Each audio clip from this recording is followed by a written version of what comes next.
Welcome back to the Justice League, right here at Comicstorian, your home for audio dramas of your favorite comic books, video games, and movies. Today we're going to be covering the next part of our Justice League coverage, setting up for the Doom War. Long story short, the Justice League has broken the Source Wall, and the evil being known as Perpetua has come through.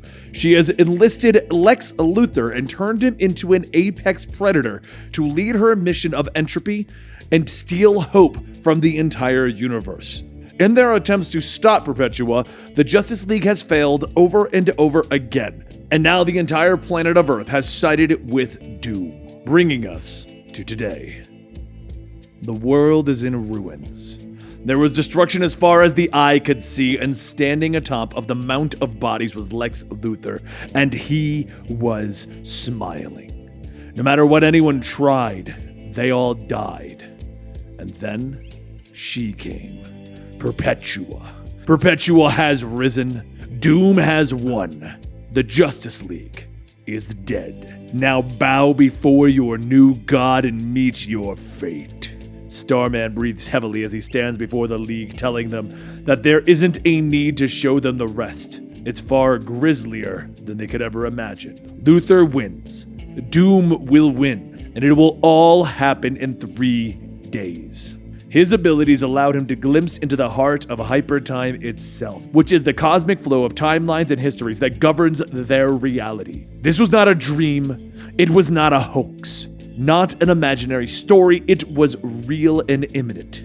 Wonder Woman was the first to speak, stating that her dark team has consulted with the most powerful seers on the planet, and all of them agree that a great darkness will rise at this exact time. Superman stands up, stating that this is why they've brought them all here, because they can't do this alone. This is the big one, and if they stand a chance, they're going to need every last one of them. Consider each and every hero in this room deputized. As of this moment, everyone here is a member of the Justice League, and they need to get ready for the war. Guy Gardner asks if they're going to be passing out paper cups with poisoned Kool-Aid next, or was he supposed to bring his own? Ted Kord, the second Blue Beetle, bumps Guy, telling him that Guy might not be the most tactful, but he has a point. All of them just watched him kill the entire Justice League single-handedly in that vision. Hawkgirl lowers her head and quietly says, "You can't," under her breath. And as Wonder Woman stops her, Superman tells them that is why they have brought everyone here today. Starman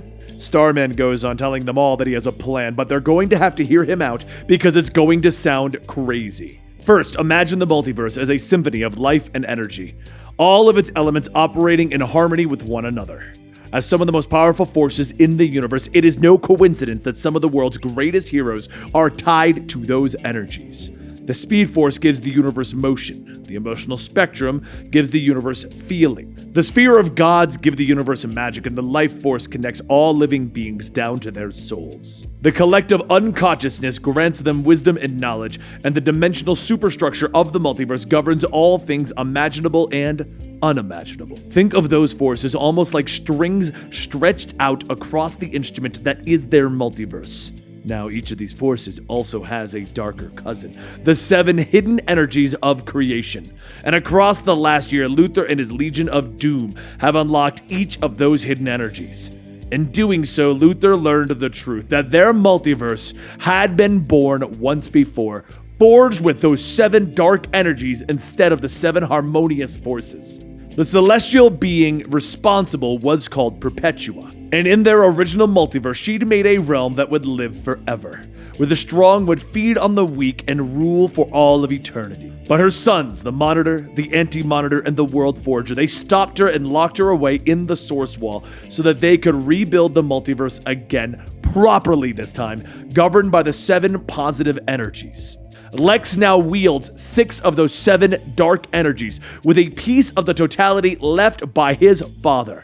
He is attempting to return Perpetua's true powers to her, and she is already powerful enough to have remade him into one of the original men, an apex predator. Soon he will unlock the 7th and final force, and it is believed to be tied to faith, and faith and doom is spreading.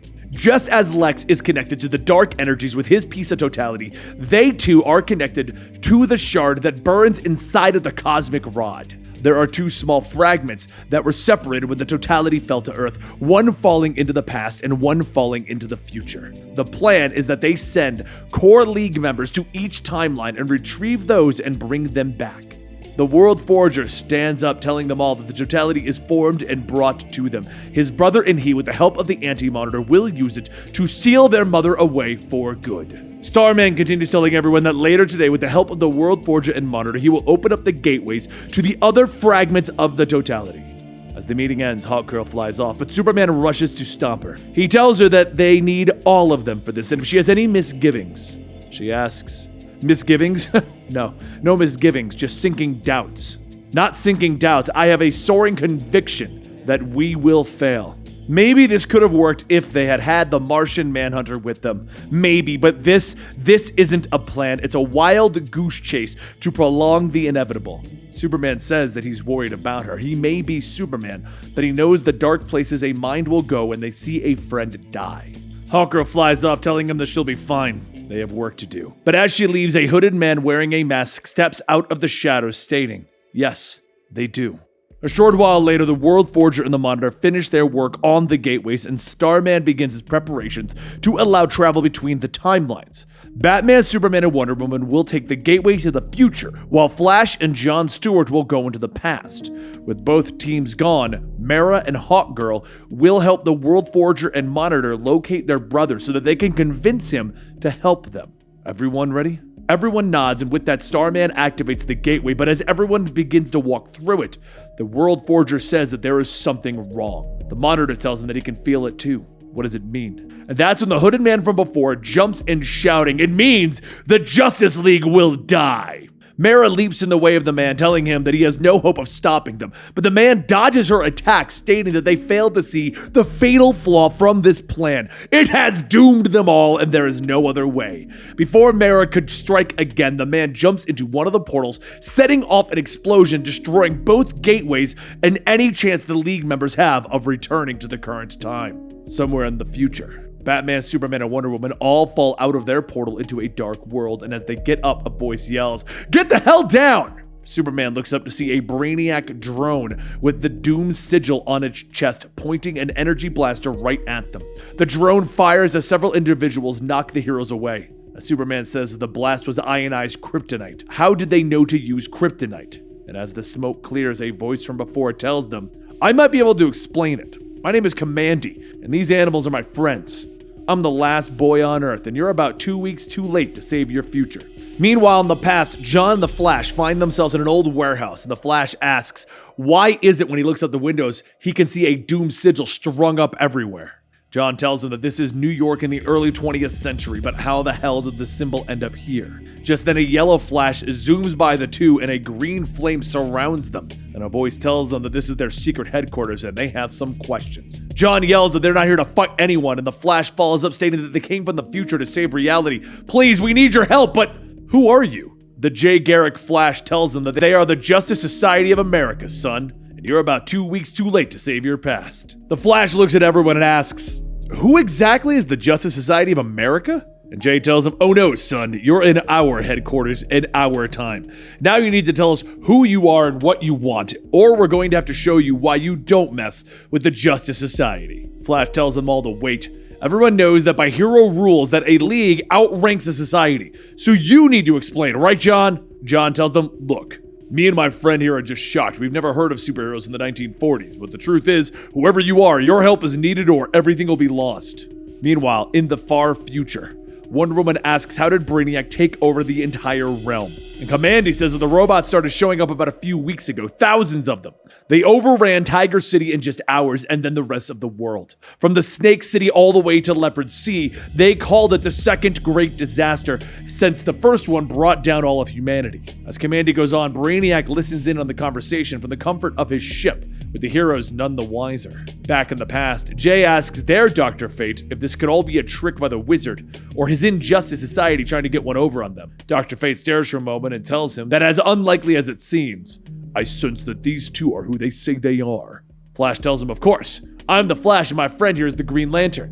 Alan Scott and Jay Garrick, the Flash and Green Lantern of the 1940s, look at each other, with Jay laughing, stating, "Ha, you must be confused. We're the Flash and the Green Lantern." John explains that in their time, their Starman sent them back to recover a very powerful shard that would seem to have come from a comet, but it's something far more dangerous. The villains who have been ravaging their cities for the last few weeks are from the future, and they're also looking for that fragment.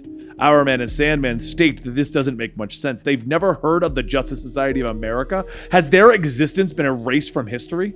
Jay smiles and says that if that's the case, they should all introduce themselves. This is Hourman, Sandman, Starman, Hawkman, Dr. Fate, Wildcat, Green Lantern, and the Flash of Keystone City.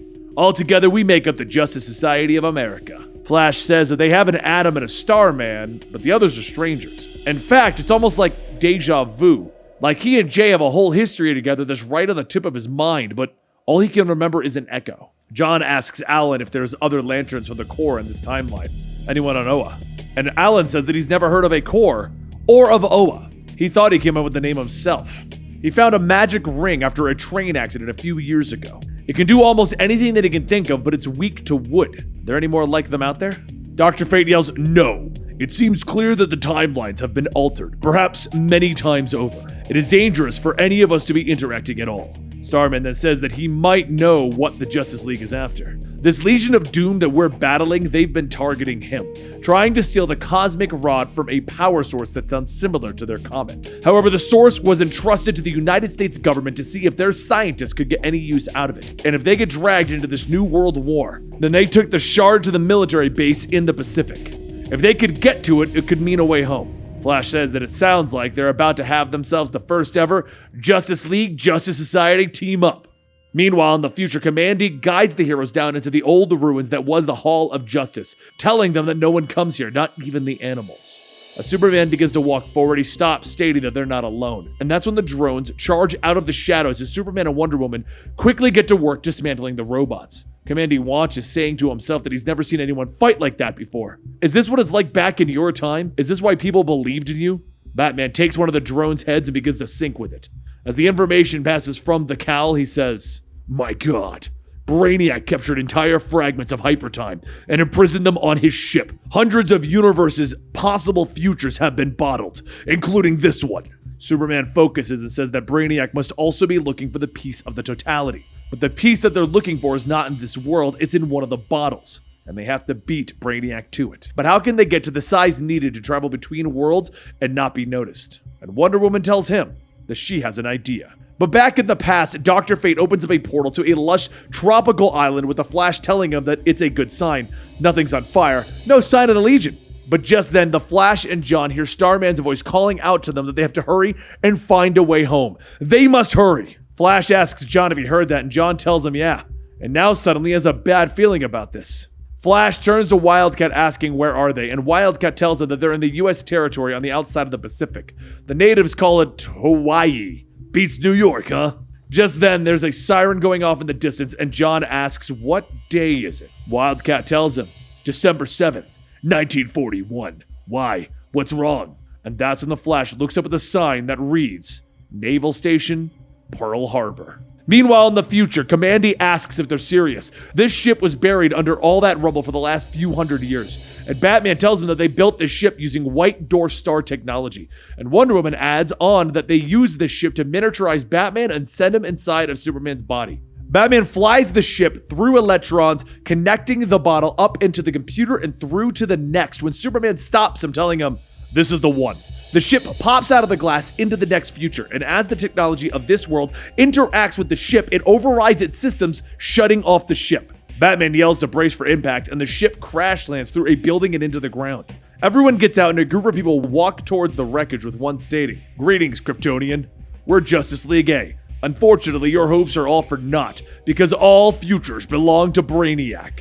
Lex and Perpetua watch over as Sinestro, Grodd, and Cheetah fly with planes after the bombing of Pearl Harbor as Superman and Batman and Wonder Woman are facing their future counterparts, and Perpetua says that she can feel it. Their soldiers are tipping the scales firmly in their favor, and all of time is slipping into the hands of doom. Lex sends out a broadcast to everyone telling them, this is it. We've reached the end of the universe. Hear me now. Kill the Justice League at any cost.